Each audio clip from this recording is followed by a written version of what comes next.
이거를 좀 이해를 해야 됩니다. 그래서 이게 이제 이거 에드워즈의 이거 어드밴스드는 이제 히모다이닉 모니터링 이제 플랫폼이라고 하는 그런 건데, 이거는 이제 수환 관측 카테터가 들어가야 돼요.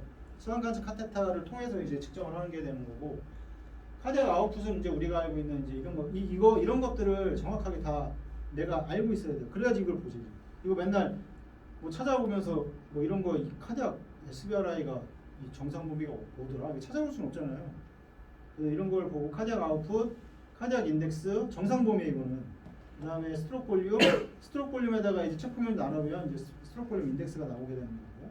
그다음에 SBR은 여기 SBR에다가 이제 체포면 나누면 이제 SBRI가 나오게 되는 거예요. 그러니까 아까 절대치라고 했죠. 그다음에 스트로크 볼륨은 13% 미만이 돼야지 이제 정상 범위 내에서 이제 운영이 된다는 거. 그러니까 이거를 알고 이 환자의 이제 그 모니터에서 나오는 거를 가지고 여기에 이제 그 수환관측에서 표시가 되니까 이걸 가지고 같이 비교를 하는 겁니다. 약을 써야 되는 건지, 약을 쓰는데 이노트로픽을 써야 되는 건지, 아니면 그 바소 컨스트를 써야 되는 건지, 아니면 바소 다일레터를 써야 되는 건지, 이거를 가지고 이제 분석을 해야 되는 거고요. 보면 이제 스트로크 볼륨 베리에이션이 뭐냐면 아까 잠깐 설명을 했는데, 이게 우리가 이제 그 메카니컬 그 벤틸레이션을 사용하잖아요. 나가면 우리가 쓰는데, 만약에 우리가 벤틸레이터가 흡기와 호기가 있는데, 흡기 때는 렁이 팽창되기 때문에 여기 보면 SBC와 IBC가 이렇게 눌려요.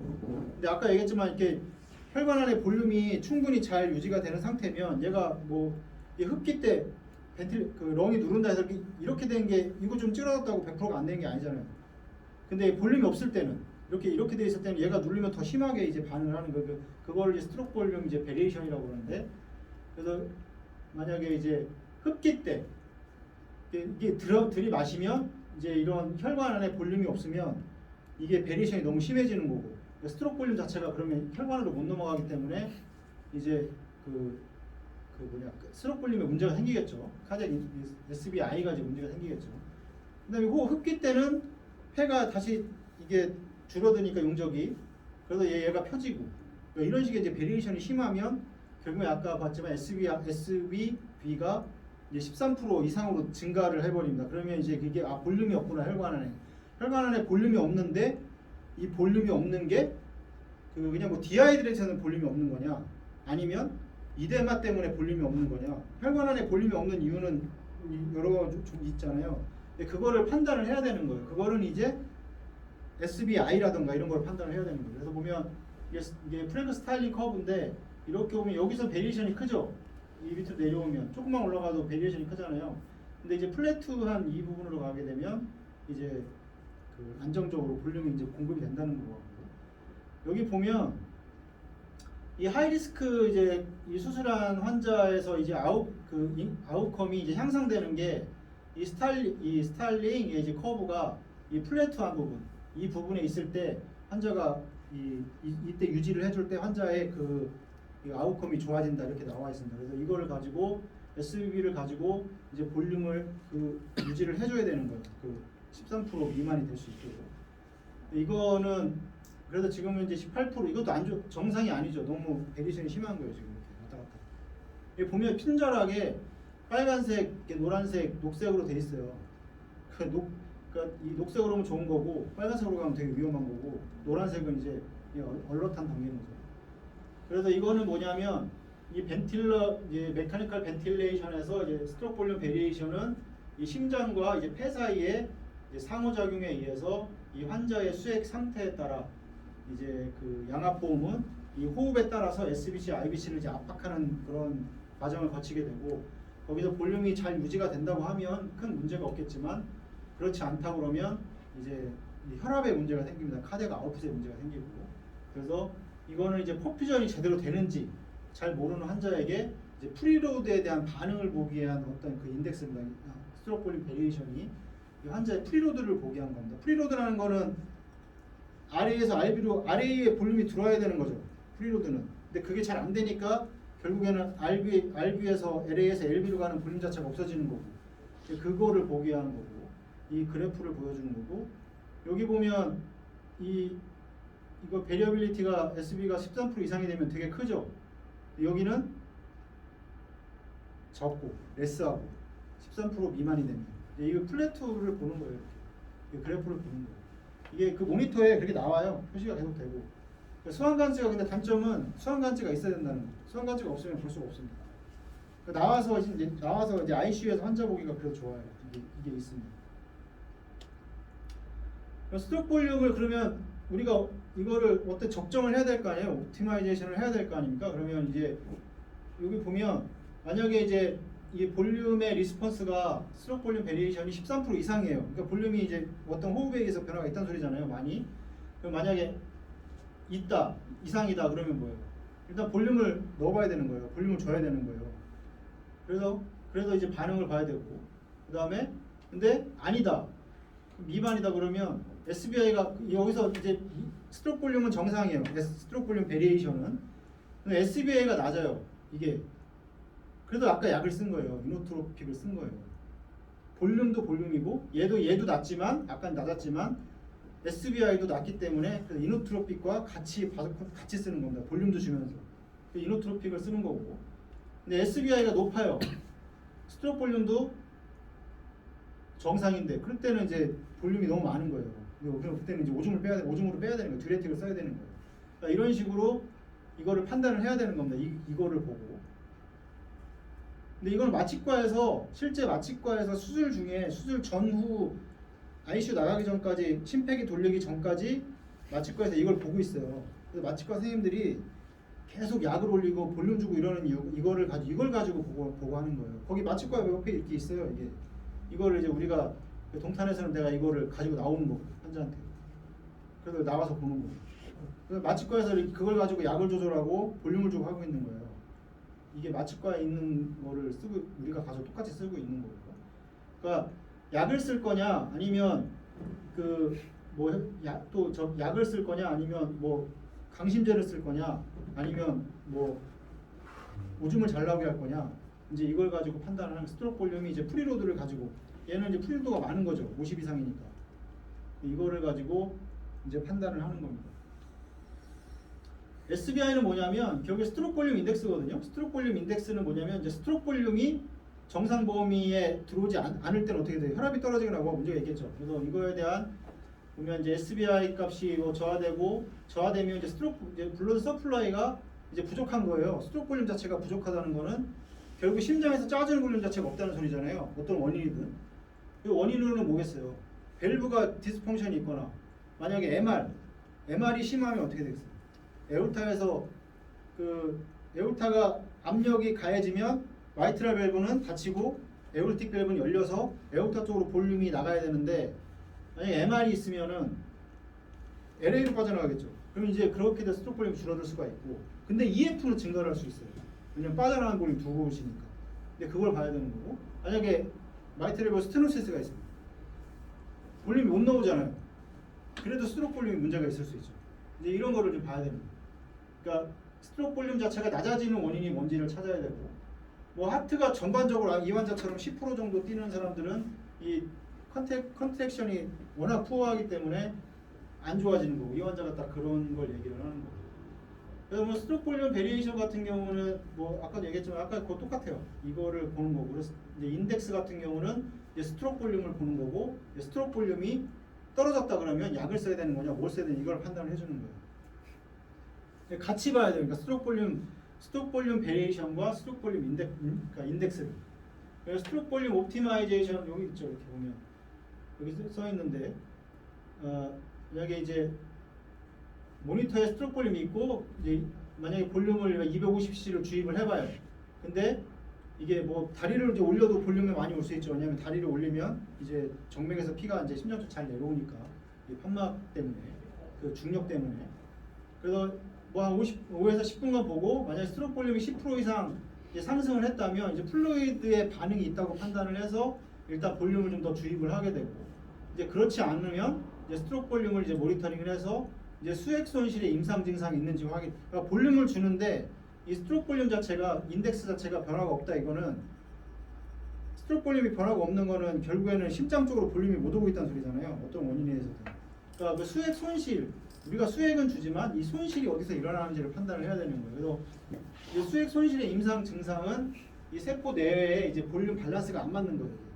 그거는 뭐 특히나 뭐 있냐면 세포 외액 중에 이제 인트라베스큘러 볼륨을 유지하는 게 중요한데 이제 그게 안 되고 다 어디로 빠지냐면 뭐 서브티셜로 계속 빠지는 겁니다. 저도 볼륨이 인트라베스큘러 볼륨에는 큰 영향을 못 미치는 이런 거를 판단을 해서 그러면 어떻게 해야 되겠어요? 이거 아까도 얘기했지만 오줌이 안 나오겠죠. 스트록 볼륨이 줄여야 돼요. 소변 안 나오니까 소변 나오게 하고 그다음에 뭐 노멀셀라인을 주는 게 아니고 이런 좀 이제 이 온코틱 프레셔가 높은 것들 뭐 알부민이라던가 아니면 뭐 볼루라이트라던가 이런 거를 줘서 혈관 쪽의 볼륨을 계속 유지를 하려고 해야 되는 겁니다. 근데 혈관에 볼륨만 계속 들어오면 이제 스트록 볼륨이 또 올라가겠죠. 근데 그렇게 되면 이제 문제가 너무 볼륨이 또 많아지면 또 이데마가 생기니까 그때 이제 소변도 같이 잘 나오게 하는 이제 이런 방식을 동시에 같이 해야 되는 거고. 여기 보면 이제 옥시젠 딜리버리하고 그 소모 컨섬션을 이제 밸런스를 맞춰야 되는데 그걸 이제 SBO2가 가장 중요하다고 했잖아요. SBO2는 뭐냐면 그 SAO 그러니까 동맥혈에서 조직에 산소를 전달을 하고 이제 나머지를 측정하는 이제 퍼센테이지로 측정을 하는 건데 정상이 70에서 한 75% 정도 됩니다. 이게 정상이. 근데 만약에 그 SBO2가 떨어졌다.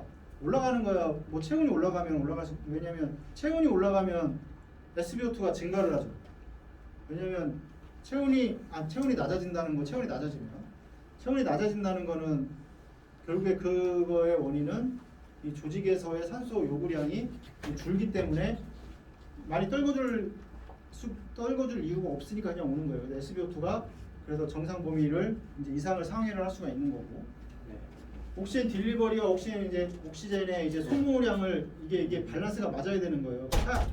그러니까 우리 그 헤모글로빈 한 분자당 펩타이드가 4개가 있는데 거기에 O2가 4개가 붙을 수 있거든요.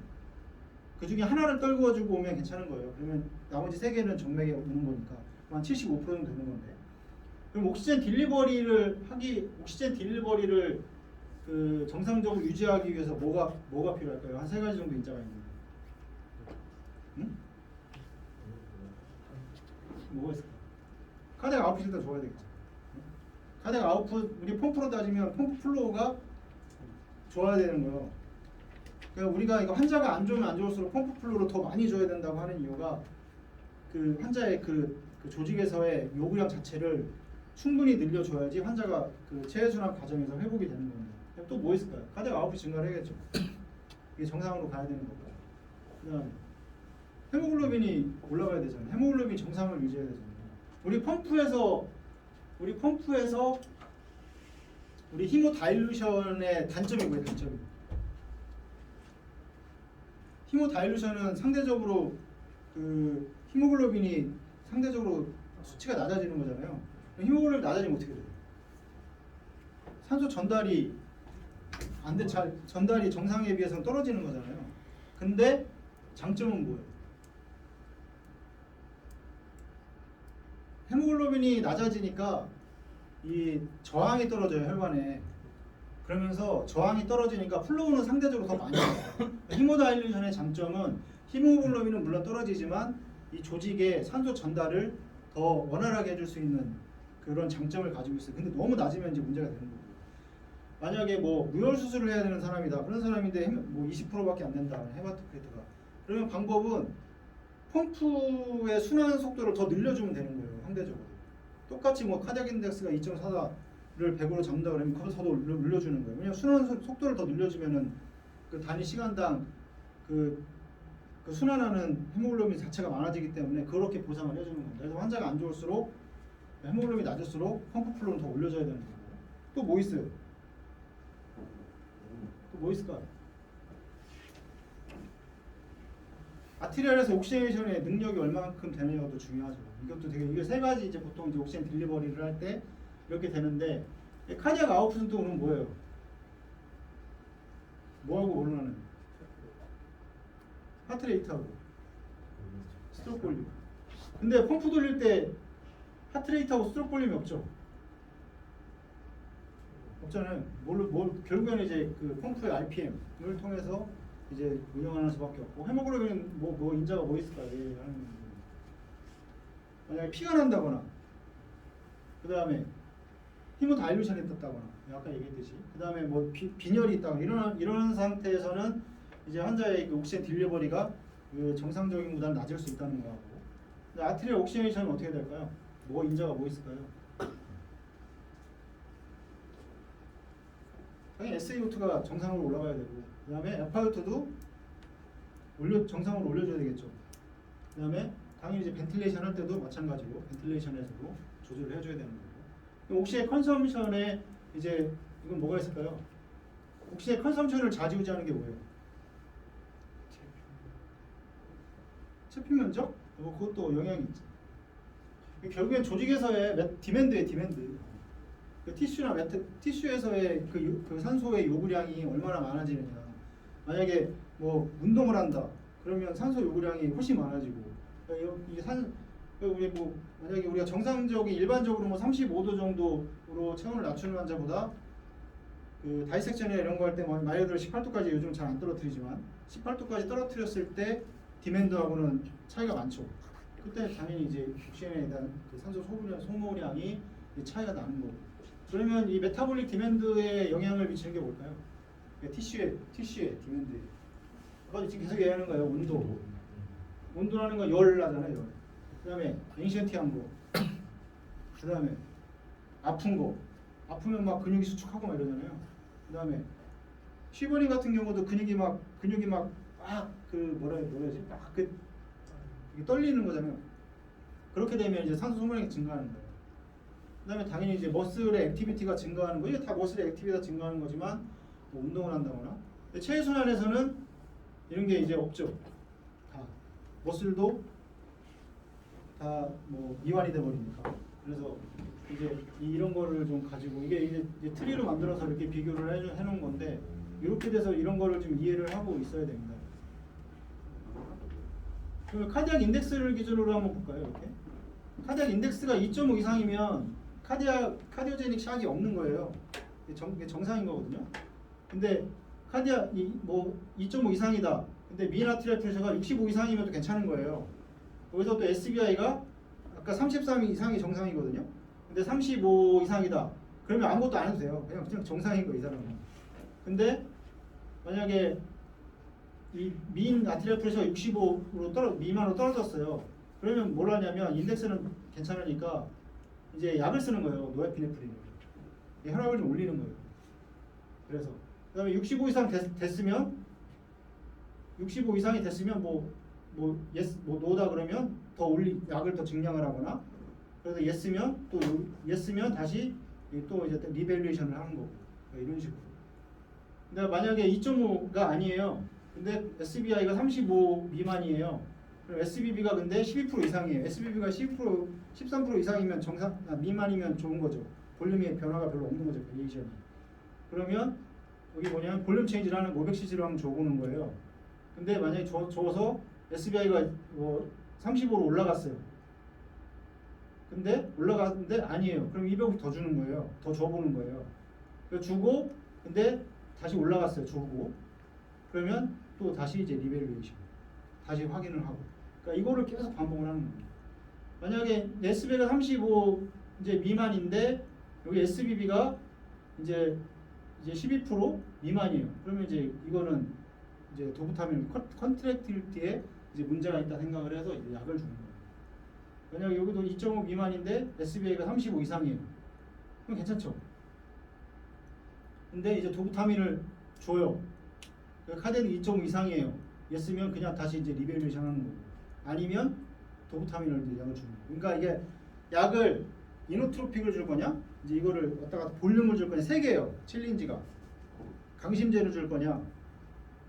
혈관 수축제를 줄 거냐? 아니면 볼륨을 챌린지할 거냐? 이게 동시에 들어갈 수 있죠. 근데 아까처럼 10%짜리 이런 환자들은. 그러니까 이거를 가지고 여기 다 그런 거 설명을 해주고 있는 거예요. 결국에는 이제 이게 카디악 아웃풋이 스트로크 볼륨하고 이제 하트레이트라고 얘기했잖아요. 그러면 카디악 아웃풋은 자동적으로 유지를 하려고 하는 거예요. 정상으로. 얘가 변하는 거예요. 소아 같은 경우는 소아의 경우는 카디악 아웃풋을 늘리기 위해서 스트로크 볼륨 자체가 소아는 일단 그 심근도 다 완벽하게 성장을 안 했고, 그래서 스트로크 볼륨은 카디악 아웃풋을 늘리기 위해서 뭐가 하트레이트가 엄청 빠르잖아요. 근데 그런 거를 봐야 되는 거예요. 이 하트레이트가 정상 범위가 있죠. 소아 뭐 어른이나 이런 것들. 그러니까 이거를 가지고 최순환 과정에서도 이거를 갖다 적용을 해야 되는 겁니다. 펌프를 돌리면서 펌프를 운영을 하게 되면 뭐 스트로크 볼륨이고 뭐 그런 것들 뭐 혈압이라든가 민 프레셔만 나오고 하트레이트도 없고, 그냥 오로지 봐야 되는 거는 RPM에 따른 그 카디악 아웃풋인데, 그거를 조절을 해서 그 다음에 볼륨을 더 줘서 혈압이 그다음 우리가 보는 게 민 프레셔 한 70 정도 보잖아요. 그러면 혈압이 낮은데 혈압이 낮다고 그래서 약을 쓸 거냐 아니면 플로우를 더 줄 거냐, 이거를 판단을 해야 되는 거예요. 그러니까 내가 플로우는 충분히 유지가 되고 있다 판단을 하면 그러면 좀 그래도 낫다 그러면 약을 써야 되는 거예요. 이게 약을 먼저 쓰려고 하면 안 돼요.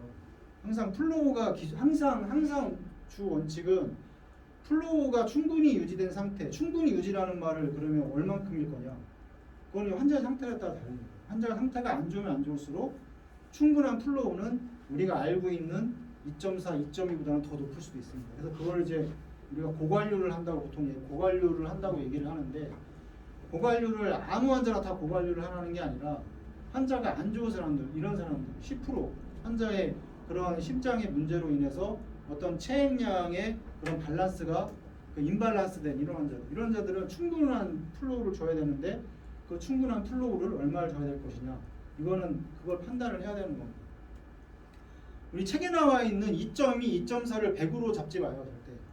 그리고 플로우를 잡지 말라는 게 아니라 플로우에 대한 범위를 한계를 두지 마요. 3.2도 줄 수 있고 4.0도 줄 수 있는 거예요, 일시적으로. 항상 체외선을 하면서. 그래야지 환자가 회복을 할 수 있고 나가서도 환자가 순서대로 잘 위닝을 하고 그렇게 되는 건데, 항상 이제 그 얘기를 하는 건데, 오늘은 그러면 볼륨을 줘야 되는데 어떤 볼륨을 줄 거냐는 거예요. 아까도 얘기했지만 10분만 더 하고 10분만 더 하겠습니다. 혈관 용적을 늘리기 위해서 그럼 어떤 수액을, 뭐가 있을까요? 수액이 크리스톨로이드 볼륨이 있죠. 그 다음에 콜로이드 볼륨이 있죠. 크게 두 가지잖아요, 이렇게. 근데 그럼 뭘 줘야 될 거냐? 크리스톨로이드 볼륨도 종류가 여러 가지가 있죠. 그 안에 들어가 있는 전해질에 따라. 그 다음에 콜로이드 볼륨도 종류가 여러 가지가 있어요. 우리가 이미 알고 있는 알부민도 있고, 가장 흔하게 많이 쓰고, 그 다음에 볼루라이트 요즘 많이 쓰고. 볼루라이트가 세대가 4세대까지 있는 거 알아요? 1세대, 2세대, 3세대, 4세대까지. 옛날 펜타스파인이라고 있었는데 그 2세대. 지금 나온 게 볼루라이트가 4세대예요. 그것도 이제 설명을 좀 해주려고 하는데, 이게 논문을 하나 가져왔습니다. 이게 되게 여러 개를 찾아봤는데 여기 고려대에서 쓰진 이 마취 통증을 쓴 논문이 가장 좀 보기도 편하고 가장 설명을 좀 잘 해놨더라고요. 그래서 이것만 좀 소개를 해줄 건데, 이 아까도 SBB 스트로크 볼륨 베리에이션, 이 혈관 내 용적을 유지하는 게 이게 장기의 기능을 보존을 하고 이 신체의 항상성을 유지하는 것은 물론 질병의 경과와 예후에 있어서도 매우 중요합니다. 그래서 혈관에 볼륨이 없으면 다 문제가 됩니다. 아까도 얘기했지만 혈관 안에 볼륨이 어떤 원인에서 혈관 자체 내에 볼륨이 없으면 이 환자의 상태가 안 좋아질 수밖에 없습니다. 펌프도 다 똑같아요. 그래서 수액의 요법이 많은데 이 수액 요법은 제2의 혈액 공급이라고 언급할 정도로 이제 중요하다 이렇게 얘기를 합니다. 그래서 적절한 수액 공급은 장기의 이제 기능을 이제 보존을 하고, 그다음에 신체의 항상성 유지에 꼭 필요합니다. 볼륨이 항상 어느 정도 적정 이상 유지를 해야 돼요. 이 출혈은 이제 실질적인 혈관의 용적을 이제 감소시키는 거죠. 이제 수술을 하게 되면 출혈이 발생을 하게 되고, 그 출혈에 대한 우리가 어떤 그 리플레이스먼트로 뭐냐면 좀 수액을 주거나 아니면 혈액을 주거나 여러 가지를 하게 되는데, 이건 이제 아예 이제 직접적으로 혈관 내에서 용적을 줄이는 게 이제 출혈이라고 얘기를 하고, 염증 반응에 의해서 이제 체액의 감소는 없는데 염증이 생기면 이 혈관 안에 볼륨이 줄어요. 그래서 자꾸 이제 말초혈관 쪽으로 이제 누출이 되고, 그다음에 혈관에서 아까도 얘기했지만 간질구획으로 이 체액이 이동으로 함으로 해서 혈관의 용적은 줄지만 환자는 이렇게 자꾸 이제 이대마가 생기는 이제 이런 문제가 이제 발생을 합니다. 염증이 생기면 가장 그 문제가 생기는 게 뭐냐면, 원래 알부민은 혈관 분자량이 한 6만 9천 달톤 정도 돼서 혈관을 못 빠져나가요. 혈관 벽에 있는. 근데 염증이 생기면 이게 빠져나가요, 알부민이. 알부민은 혈관의 위치에서 이게 그 간질구획 세포 내와 세포의 그 혈액량을 조절하죠. 항상성을 유지하는데 알부민이 간질구획으로 빠져나가면 어떻게 될까요? 간질구획에 온코틱 프레셔가 올라가죠. 그러면 혈관 쪽에서 볼륨이 자꾸 땡겨오는 거예요. 그러니까 그런 문제가 생겨요. 염증이 생기면 그런 문제가 생겨요. 염증이 있으면 알부민, 우리 수술하고 나서 그 염증이 생기잖아요. 수술하면 항생도 좋아하지만 이 염증이 너무 높으면 알부민을 주는데 하루 정도 지나면 알부민 수치가 떨어져 있어요. 근데 알부민의 반감기가 20일이거든요. 그러면 20일이 안 됐는데 그 수치가 준다는 건 뭐냐면 걔가 사라지는 게 아니고 간질구로 빠져나가서 혈관 쪽에서 그 측정 수치가 낮아지는 거예요. 그래서 그거를 좀 이해를 해야 돼요. 염증이 높으면 알부민 수치가 떨어지는 게 알부민 자체가 사라지는 게 아니라 이게 간질구역으로 빠져나가서 부종을 더 조장하는 이런 이제 문제를 일으키게 됩니다. 이 혈관 내 이제 실질적인 2차적인 혈관 내 용적 감소는 이제 수술을 받은 환자, 그다음에 외상 환자, 그다음에 중환자실에서의 중증 환자 등에서 이제 자주 확인되는 겁니다. 항상 이제 나가서 보면 이런 것들을 확인할 수가 있어요. 혈관 내 용적이 감소한다는 거는 감소는 이제 신체 내 심장이나 뇌 등의 주요 장기로의 관류를 이제 증가시키는 방향으로 작용을 하게 되고, 그 아까 얘기했지만 이 교감신경하고 이 RAA라고 그러거든요. RAA 시스템이 이제 활성화되고, 그다음에 뭐 아까도 얘기했지만 그 ANH가 활성화되고 이러면서 콩팥으로 이런 볼륨들 다 가져오게 됩니다. 다시. 그래서 오줌이 잘 안 나오게 되고 이런 문제를 계속 이제 악순환을 시키는 거예요. 이게 이거예요.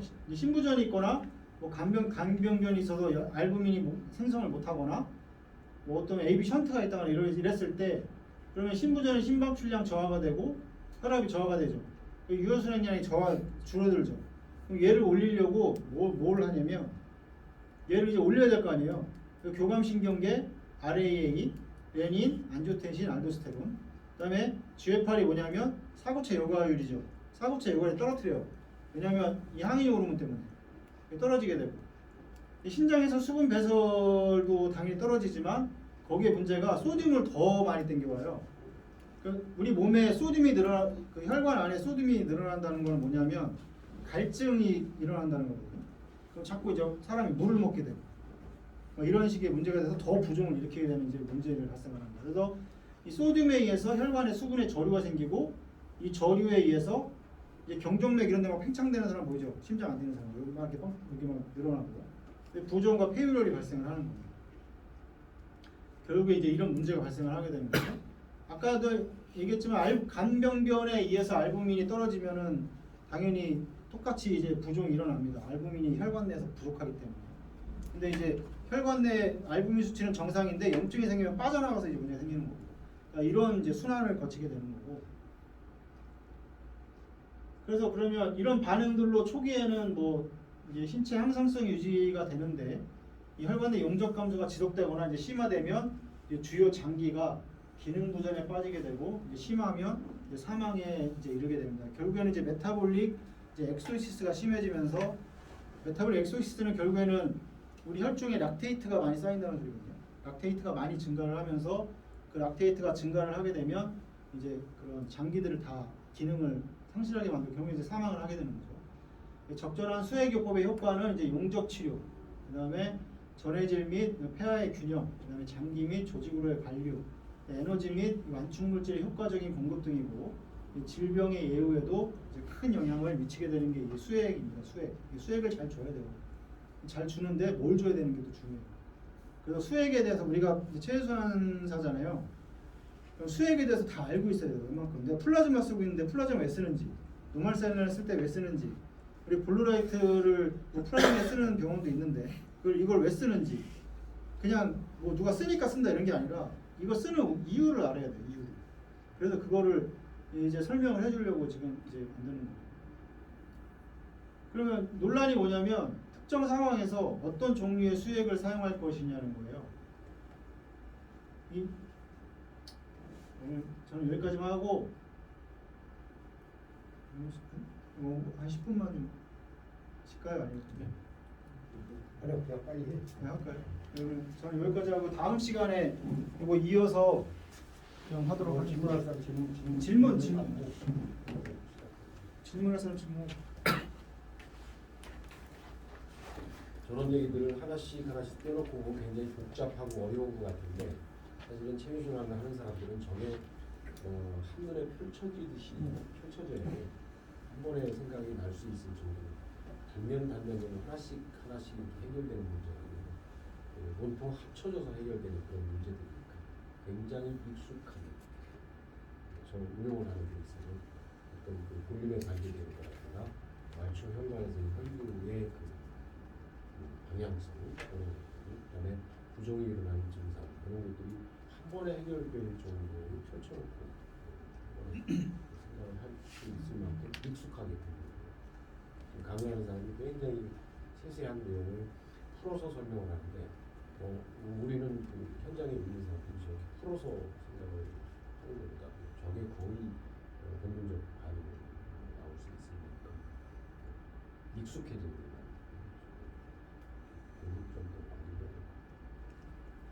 이제